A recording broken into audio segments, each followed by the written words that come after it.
Hey crafty friends, today I'm making holiday tree bags featuring the Pajama Crafter Stamps Elfin Christmas stamp set.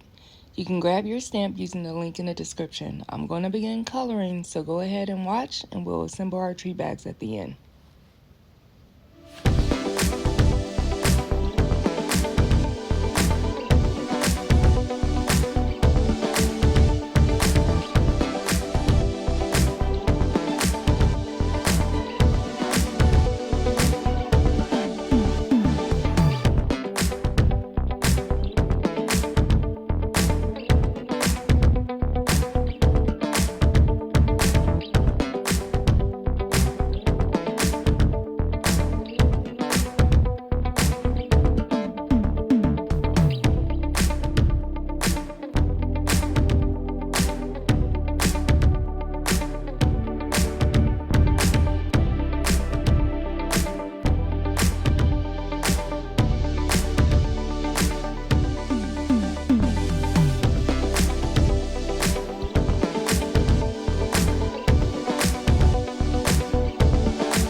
I hope you enjoyed watching the magic of the elf come alive. I colored my little elves using alcohol markers. Aren't they cute? I cut out these toppers using a La La Land paper. I went outside the box and colored one of the elves to coordinate with the paper as to the reason why you're seeing a blue elf. I like this opposed to the traditional Christmas colors. I grabbed a baggie. I added some of my favorite candy. For those of you guys that know me real life, I enjoy any and all types of candy. That's my jam. Not saying it's a good thing, but I have a major sweet tooth. Okay, so I add my candy to the bag, and then I'm going to go ahead and adhere this to the topper. I'm using some adhesive as well as a staple. So you can see I'm putting the adhesive on here now. I'm going to go ahead and close this up. And then I added one staple to the center just to make sure I have some extra support there. I did stamp out my sentiment, so I'm going to go ahead and adhere that and the elf. I'm just looking at where I want my placement to be. And there you have it. So this came together pretty quick. You can have these as some fun stocking stuffers. You can put them in your office in a bowl, some fun grab and goes. Just some cute little things you can give out if you got grandkids. You can make some for their classmates. I hope you enjoyed, and I'll see you next time. Happy crafting!